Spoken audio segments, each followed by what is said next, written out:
ये रवी खाली सचिन आहे संपूर्ण महाराष्ट्रात पण झालेला आहे. प्रशासन कशा प्रकारे तयार आहे, पूर्ण विभाग कशा प्रकारचा पीक पेरणी करता जो पाऊस विदर्भ मराठवाडा या भागात गरज होती तेवढा पाऊस पडतो आहे. आत्तापर्यंत तरी विदर्भामध्ये मराठवाड्यामध्ये किंवा महाराष्ट्रामध्ये या पावसाने खूप नुकसान होईल का तर अशी परिस्थिती नाही आहे. या पीक पाण्याकरता लागणारा पाऊस मात्र योग्य पद्धतीने पडतो आहे. जर काही नुकसान झालं तर माननीय मुख्यमंत्र्यांचे स्टँडिंग ऑर्डर्स आहेत आणि प्रत्येक कॅबिनेटमध्ये पहिला विषय असतो की पीक पाण्याची परिस्थिती,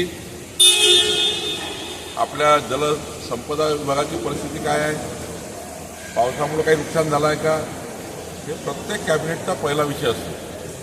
त्यामुळे माननीय मुख्यमंत्री आणि आमचं सरकार हे लक्ष ठेवून आहे की या पावसामुळे काही जास्त नुकसान होत आहे. रायगडच्या एका बोट सापडली, पाकिस्तानी बोट असल्याची माहिती आहे. परागभाऊ बूम शासनाला काही माहिती काय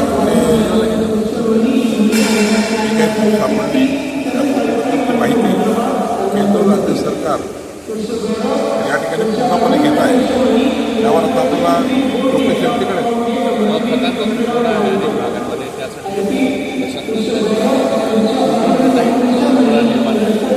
नाही काही बी बियाण्याचे शॉप्स आहेत त्या ठिकाणी मोठ्या प्रमाणावर अमरावतीमध्ये होतो. भंडाऱ्याला मी काल चेक केलं. नागपूरमध्ये काही लोक हे तुटवाळा तयार करतायत. हे खत असूनही देत नाही आहे. काही ठिकाणी सप्लाय कमी आहे, पण आता मला असं वाटतं की त्याचा सप्लाय पूर्ण करण्याकरता सरकार काम करत आहे. राज उद्धव एकत्र आल्यानंतर काँग्रेस बाहेर पडण्याच्या तयारीत आहे महाविकास आघाडीमधून. काय होईल असं वाटतंय? ज्या पद्धतीचा अपमान काँग्रेस पार्टीचा उद्धव ठाकरेंनी केला आहे, नेहमीच अपमान केला आहे. त्यामुळं काँग्रेसला अपमानित करण्याचं काम त्या ठिकाणी झालं. काँग्रेस पार्टीने विचार करायचा आहे की त्यांना किती अपमानित व्हायचं. त्यांचा अंतर्गत प्रश्न आहे, माझा प्रश्न नाही आहे. पण काँग्रेस पार्टीचं मोठं नुकसान मागच्या विधानसभेच्या निवडणुकीमध्ये उद्धव ठाकरेसोबत युती केल्यानंतर झालं आहे. खऱ्या अर्थाने उद्धवजींनी ज्या पद्धतीने काँग्रेसच्या सीट घेतल्या आणि जिद्द करून सीट घेऊन काँग्रेसला कमी केलं आणि उद्धव ठाकरेचा जो नाकर्तेपणा होता 2.5 वर्षाचा मुख्यमंत्री म्हणून, तो काँग्रेसच्या अंगावर आला. कारण काँग्रेस त्या सरकारमध्ये होती आणि काँग्रेसचा त्यावेळेचे मुख्यमंत्री काम करत नव्हते, विधानभवनात येत नव्हते, मंत्रालयात येत नव्हते. त्यामुळं ते 2.5 वर्ष जे होते उद्धव ठाकरे सरकारचं, त्या सरकारची अँटी इन्कम्बन्सी ही काँग्रेसवर आली आणि काँग्रेसचे नेते हतबल होते. आणि म्हणून मला असं वाटतं आता काँग्रेसची स्थिती फार वाईट आहे. नागपूर शहरात कोंबून भरले जातात.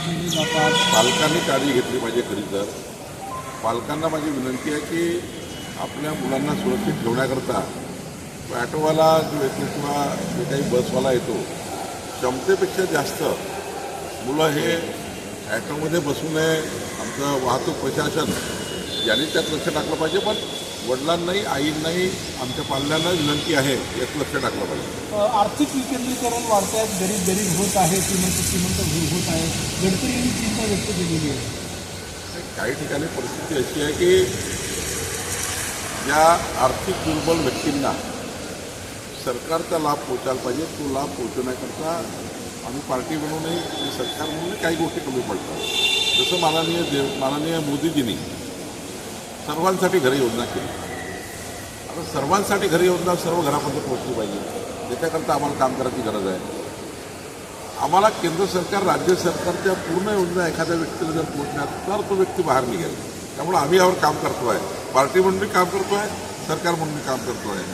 एकही व्यक्ती कुठल्याही योजनेपासून वंचित राहू नये याकरता खास करून महसूल विभागाने पुढाकार घेतला आहे. मला असं वाटतं की आम्ही चांगल्या पद्धतीने करू. मुंबई में परप्रांतियों को पीटा जा रहा है, किस तरह से देखती है आपकी सरकार? देखिए कि ये ठीक नहीं है.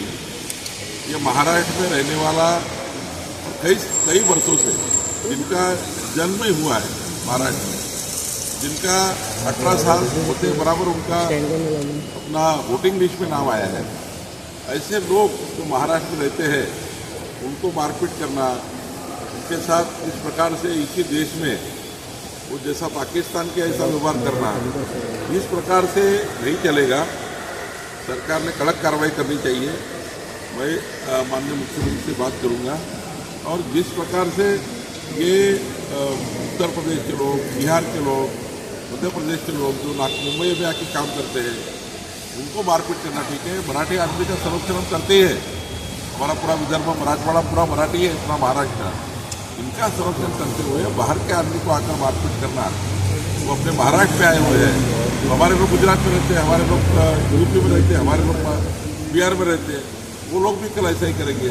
मुझे लगता है ये देश के अंदर ऐसी अराजकता को फैलाना ठीक नहीं है. ये मानसिकता ठीक नहीं है. ये मानसिकता को कड़े रूप से हम लेंगे. हो, महसूल विभागाने निर्णय घेतला 24 तास रेती वाहतुकीचा. त्याचा फायदाही होतो, ब्लॅक मार्केटिंग कमी झाली, रेट कमी होण्यासही मदत होणार आहे, सर्वसामान्यांना फायदा होतो. फार मोठा फायदा होणार आहे.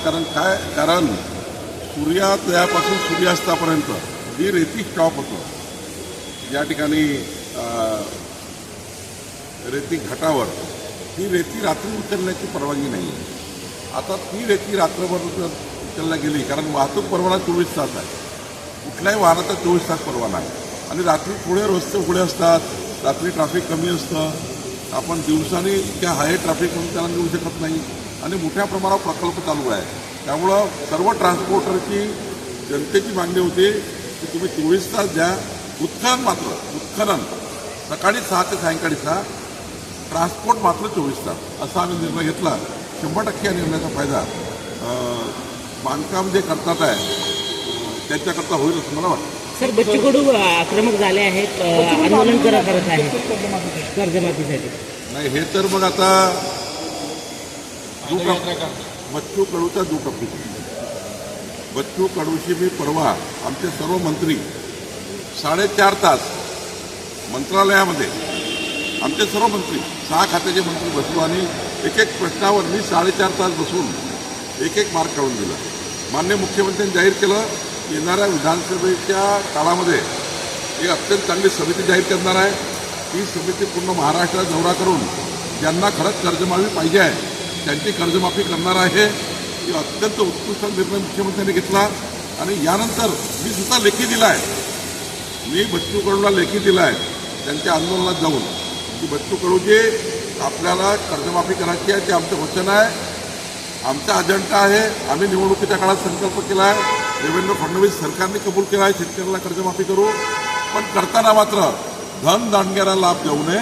ज्याला गरज आहे कर्जमाफीची त्यांना भेटला पाहिजे, याकरता आम्ही काम करतो आहे. आणि आमची समिती जी राहणार आहे ती अत्यंत महत्त्वाची समिती महाराष्ट्राचा संपूर्ण दौरा करून ज्या शेतकऱ्याला गरज आहे ती करणार आहे. बच्चू कडूचं आंदोलन हे दुटप्पी आहे. भाऊ